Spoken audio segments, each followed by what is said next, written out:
Hi, I'm Vicki Westling here with City Speaks. City Speaks is a show that's brought to you by Mayor Willie Rosas. It's here for you, the residents of the city of Dunkirk and the surrounding communities, to let you know what's happening, what's going on in our area, things that are important to you. And today we have with us the mayor of Dunkirk, Mayor Rosas, and the mayor for the village of Fredonia, Mayor Essek. And we are so happy to have you both here. There is so much going on, especially right now. We've got all these things happening, you know. What is it saying? Water, water everywhere? Yep. Well, so let's get right into it. Tell me a little bit, what's going on with the water situation for the village of Fredonia, and then what's Dunkirk doing to kind of help out with that problem? Okay, yeah, first of all, a little over a week ago today, we had an issue with our turbidity levels being above the levels that the health department will allow us to send out water. So we ended up having a boil water order issued by the county, and that was an order to boil your water for drinking and making of food, everything else you could use water for. This is a situation because we have some filter beds in our filtration plant that were needing replacement, and those were actually scheduled to be done this week, so they're being done, but the levels of turbidity in the water got to a point where we had a boil water order sooner than the time was that we could replace these. Now, let me ask you though, you said that you can use the water, you have to boil water for preparing your food and for drinking. What about using in your dishwasher or your ice maker? Your ice maker, you would be drinking or using those in drinks and so forth. So it's not your ice maker, but if you're washing clothes, you can bathe and shower in the water. It's perfectly safe to do that. It's just a precaution to boil your water for drinking and preparing of food. Okay. Yep. So we're working diligently right now. The guys are basically working 24/7 to replace and repair the media filter beds that filter our water, and they're diligently doing that. We recently this morning had a visit from the health department to assess the situation. They were very pleased with the progress moving forward, and they will come back and reassess the situation and determine when we can lift a boil water order. Okay, and then what is Dunkirk? What role are you playing here with the city of Dunkirk to participate or to help collaborate with this effort? So the city of Dunkirk is ready, able, and willing to help out. The issue, I believe, has been, from what I'm being told, the county health department has basically told us that the pipeline in Fredonia needs to be flushed out and cleaned out before they can receive any potable water through those pipes for the residents. So once that's been done, we are more than, again, willing to help out as much as we can. I mean, that's where we're at now. Okay. And the mayor and I have spoken about that. Mm-hmm. Again, our guys, Randy Woodbury, DPW director, has been making sure that we have different options we've explored already for supplying water to the village if and when the time comes that they request it. But once it's requested, we will have a system in place to provide water. Okay. Mm-hmm. All right. So there is this collaborative effort that the two of you are working on for this, not only for this issue, but many issues, and we'll talk about that in a little while.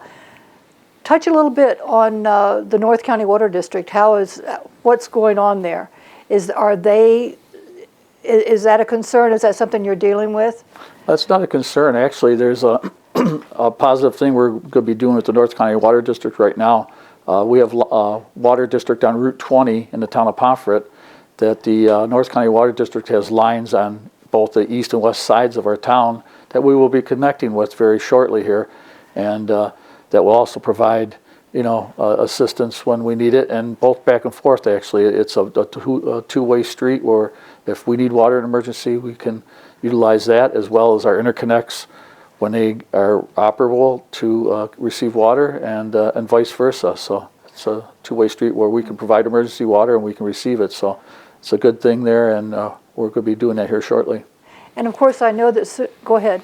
Did you want to say? No, that the city of Dunkirk, again, is the sole supplier of water to the North County Water District, but I want to mention that Fredonia is the emergency supplier to the North County Water District. So in the event that there were issues with our plant, the North County Water District can turn around and get water from Fredonia. So this is the type of collaborative effort that we've been, working on together. This North County Water District is something that it's a model that's being used across the state for other municipalities to collaborate and join efforts. And I'm proud that, we are the supplier of water for the North County Water District, and also that we're working with Fredonia to come on as a supplier if and when that time comes. Absolutely. Yeah, and it's really good to see that collaborative effort. I mean, it really has been a long time coming, and to see the village and the city working so closely together. So that is a good thing for all of us. SUNY Fredonia is your biggest customer, biggest user of water, if you will. So how are they being impacted by this? I know that you all met recently with President Colason. I know that you had a conversation. Did this issue come up, or what are we doing there? I'm trying to remember if we spoke about that briefly, but yes, they are being taken care of. They have procured bottled water along with us, helping them with bottled water, and recently we provided them with a potable water tanker, 5,000-gallon potable water tanker to assist in addition to the bottled water to provide drinking water for their students. So they're in pretty good shape. I know that, working along with Mayor Rosas and the rest of our officials on the county and the state levels, we're all working together to make sure that everybody, including and especially the college students, have the potable water, because unlike your normal resident, a lot of the students don't have the ability to boil their water, so that's not an option for them. So this is where they were, most needing additional water sources. And I know you've had some water distribution sites going on, bottled water for the residents. So do you want to speak to that? Oh, absolutely. There's one going on right now from 4 p.m. to 7 p.m. And we will do that again Saturday, 4 to 7, and then Monday, 4 to 7, and further if we need that, but we're hoping that, things don't last very much longer. But they're working out very well. The residents have been very positive and appreciative, and it's been very nice to know that they're appreciative of that. We've had numerous citizens, residents of our village step up and offer assistance in providing that distribution of water. We've had public officials as well. So it's been a very good experience, it really has. Okay. Now, I know that you all did meet with President Colason in this past week. What came out of that meeting? Were there any updates, anything important, anything going on that you want to share? Well, I think that it's important that all of us get together, meet, and with a new president at the university and the issues with COVID that they're dealing with there, I thought it was fruitful and very important for all of us to get together. So I was definitely proud to be a part of that meeting, and we were updated on some of the different measures that they're taking at the college with monitoring, for example, some of the students that are coming in from out of state, from states that are on the governor's list, and they're supposed to be self-quarantining, so they're monitoring that. I was impressed with some of the things that they're doing. There was things that they're doing that the general public are not aware of with this COVID situation. So I was very impressed with it, and again, it was good to see that both mayors were there as well as the county executive to meet with the president, and I thought that it was fruitful. And I know there's been some other collaborative issues in the past with the village and the city and the college, so it's good to see this continuing to go on. You mentioned COVID. Are there any updates about in our area? Well, really right now we need to, again, inform the public that this virus is still here. Social distancing. I know that we've been mentioning that right along, but people have to social distance. They have to wear masks.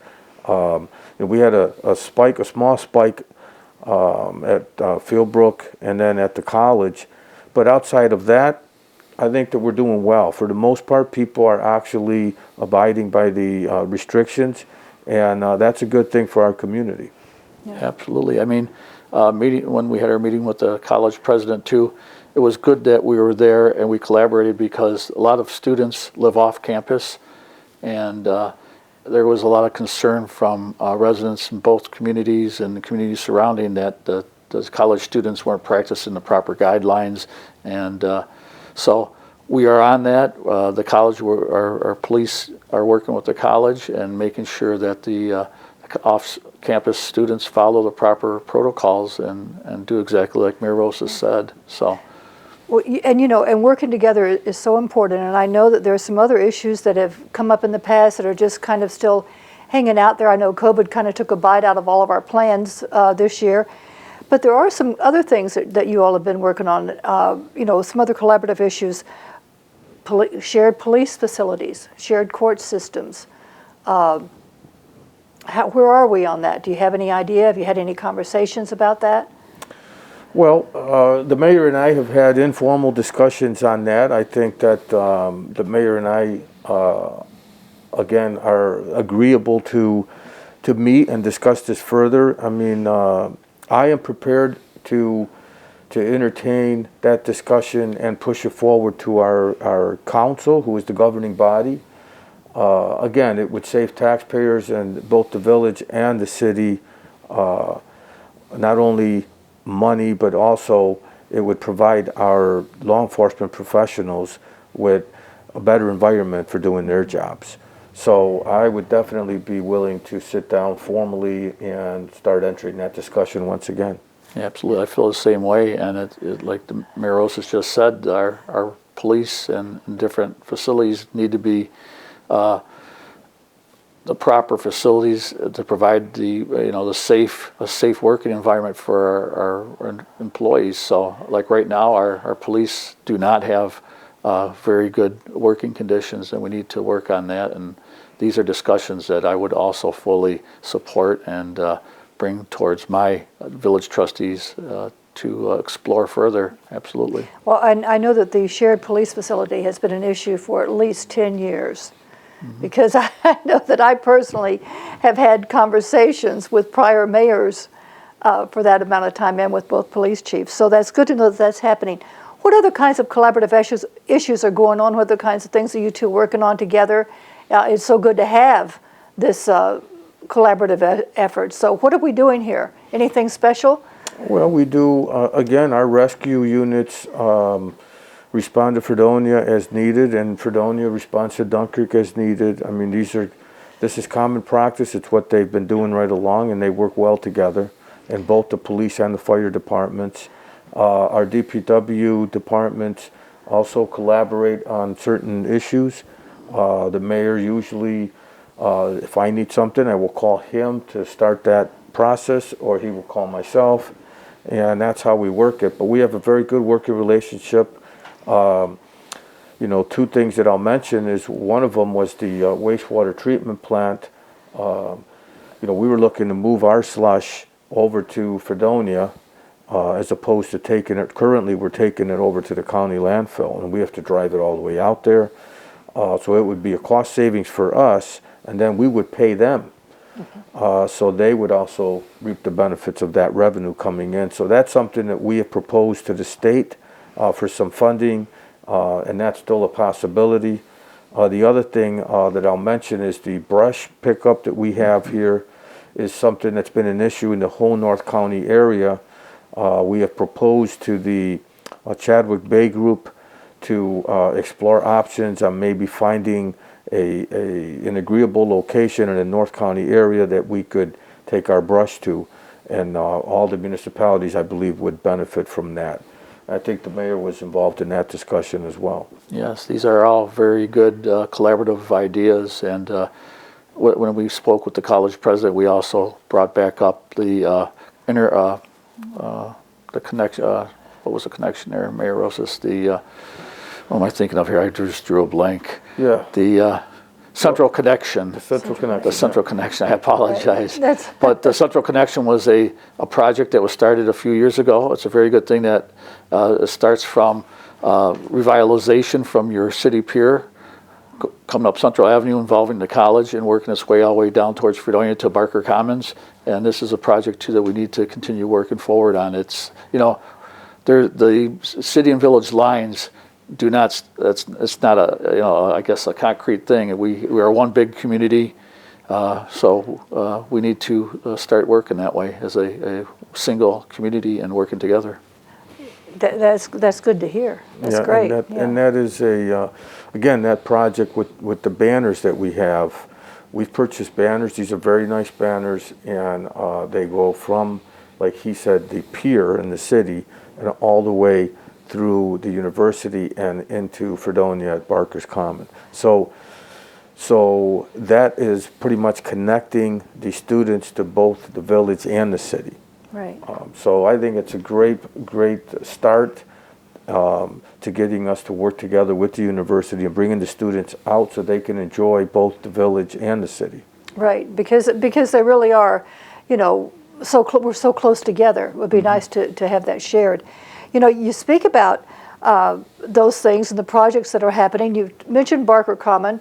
Where are we with that? That project is almost complete. The final stages would include putting in new benches and some previous benches along with some brand new trash receptacles. So we're almost there. It's looking really nice and hopefully be ready for use for activities and different things in the summer for next year. Right. And then, of course, we've got the the city streetscapes program? Tell me a little bit. Complete Streets. The Complete Streets program is, again, it's a project, multi-million-dollar project with funding from the state. It's on Lakeshore Drive from Main Street all the way to Brigham Road. We're going to be improving all of the intersections. Basically, the goal is to make it more pedestrian friendly. As we continue to develop the waterfront in that area, we noticed that that's a state highway and pedestrians are sometimes afraid to cross the street. So we want to make it more safe and pedestrian friendly. Okay. Quickly, we're almost out of time. Halloween. What are we going to do in Halloween for the city of Dunkirk? Well, in the city of Dunkirk, this past Tuesday evening, we had a council meeting. I mentioned to the council members that it's time that we start having a discussion on Halloween. I know that the governor has not banned Halloween activities. They're pretty much leaving it up to the communities or the parents. I'm going to go with whatever the council would like to do. I just want to know that we want to keep everyone safe, including not just our children, but our seniors who may be opening doors. I know that if people do not want trick-or-treaters, they probably should have their lights off. And if parents want to keep their kids safe and not let them go out trick-or-treating, that might be an option that they want to pursue. But in the city, as of yet, we do not have trick-or-treating hours set yet by resolution. That should be coming at the next meeting. Now, what about City Hall? We've been having trick-or-treaters at City Hall for the last few years. Are you going to do that this year? Unfortunately, that program will be canceled for this year. I don't think that we'll be able to keep all the children safe. Okay. And what's going on with the village, Mayor Essek? The village, our board has not also determined if we're going to hold Halloween. I would hope they do. That, like Mayor Rosas said, the governor has cleared that. As long as everybody maintains, safe precautions, and as the mayor said, if you don't want to give out candy, turn your light off, and if you feel like your children would be unsafe, please don't allow them. But the safety of our children, and like the mayor said, our elderly and whomever is the most important. So we need to do what's best and safe for our community, and but still our children need to get some sense of normalcy back here, and trick-or-treating I think would probably accomplish that. So I hope we could do it safely, and as long as we can do it safely, I would support that. Okay. Is there anything we've left out? Anything you want to touch on before we close up? No, I just again want to remind people that we still need to wear our masks. We still have to be social distancing. I can't emphasize that enough. But other than that, no. Same thing here. Please do the things to make yourself safe and safe for other people. Please be patient. Please practice respect for somebody else. We don't know everybody else's situation, but respect and patience in regards to COVID and our water crisis would be greatly appreciated, because and there are a lot of great people working as hard as they can to get these situations under control, both with COVID and our water situation. And I just would like to say, I'm very proud to be a neighbor and a friend of Mayor Rosas here, and with our communities together, and we have worked well so far and in the past, and I look forward to work with Mayor Rosas in the future. Very good. Well, thank you. Thank you both for being here. I know you're busy. I know that you've got a lot of things going on. So let's hope that the water situation gets straightened around fairly quickly. And thank you. Thank you for watching City Speaks. You can watch City Speaks daily on Spectrum 1301 in Dunkirk. You can go to DunkirkAccess.com, watch it on YouTube at your leisure. Let me know what you think. Let me know what you like. If there's somebody you want to see, let me know that as well. Send an email to cityspeaks@cityofdunkirk.com, snail mail, City Speaks 342 Central Avenue, Dunkirk 14048. And thank you, gentlemen. Thank you for being here. And thank you for watching City Speaks.